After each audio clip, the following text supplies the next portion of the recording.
简单的韭菜炒鸡蛋如何能让韭菜去除辛辣感，且鸡蛋嫩滑感十足？这个方法可能和你所操作的不一样，那就跟着我变换一下炒菜的步骤吧。大家好，欢迎来到五味的美食频道。首先，我们先将韭菜洗净，切成1公分小段。碗中打入4枚鸡蛋，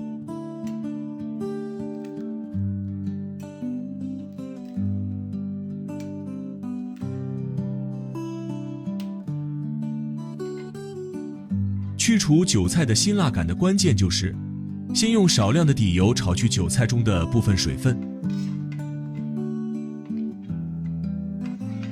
小火慢慢煸炒，这是去除辛辣味的关键。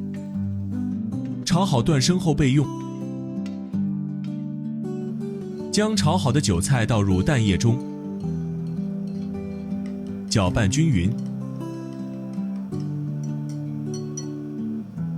加入1勺胡椒粉、1勺盐、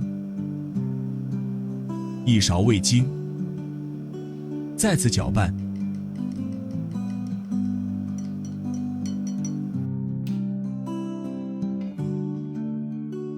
锅中加入食用油，5成油温，慢慢下入蛋液。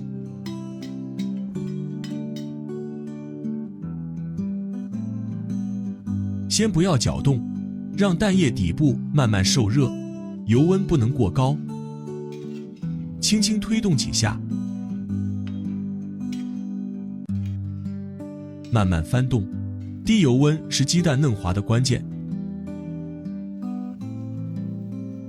韭菜之前已是半熟状态，轻轻翻炒几下就出锅。